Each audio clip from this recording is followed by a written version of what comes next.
Good morning mga kaboy, and so welcome back to my vlog mga kaboy. And so for this vlog is gagawa po tayo ng biko. Ayan, so magama tag biko guys. Ayan, so in my own version of biko. Ayan, so syempre guys, first is di mawawala yung ating first is gata. Ayan, so ito yung pinaka main talaga guys na paggawa ng biko para maging biko siya. Ayan, so gata po yung napaka-importante dito guys. Ayan, syempre don't mind the kalan guys kasi nilulutuan pa yun ng iba, kaya ayan, hindi po na napunasan. Ayan, so syempre guys, malaki na rin yung ating manok. Ayan, so perfect na siya for pang tinola. Ayan, so later on guys, ihawin natin yan.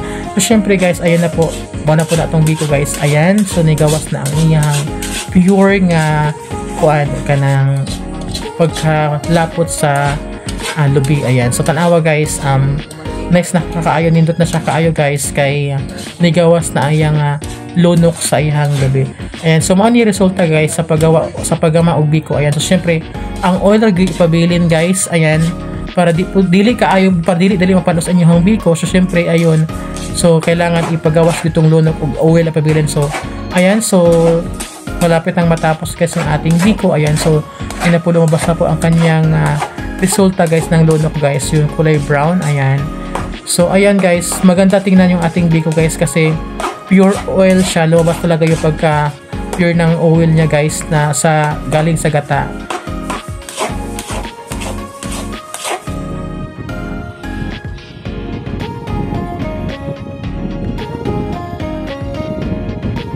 Ayan, so ayan na mga kaboy. Ayan, so ready na po yung ating biko. Ayan, so napakasarap po guys ng ating biko. Ayan, so malinamnam. So syempre guys, nilalagay ko pala yan ng star margarine guys. Take note guys, yung gata is hinaluan ko po yan ng star margarine. Ayan, 3 kutsara. Ayan, so ayun na po siya guys, ready for eat na. Ayan, so ready to kain na yan guys. Ayan, so yung guys, yung toppings na is yung yung lunok ng lubi. Yan, so ayan, tikiman time mga kaboy. Ayan, yummy. Ayan, masarap siya guys. Ayan, in fairness, ayan, parang lasang di mo malasap sa iba. Ayan, charot. Ayan, so masarap siya guys in fairness. Ayan, kasi po mayroon kasi siyang nilagyan ko siya ng star margarine yung gata habang hinahalo-halo ko pa yung gata kanina. Ayan, so nilagyan ko siya ng gata. Ayan, so yan na po guys ang ating biko. Ayan, thank you for watching mga kaboy. Bye bye. Papatira ka nun.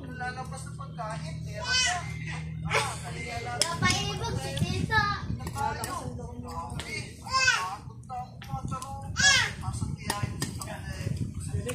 Labo siya si Tita. Sarap.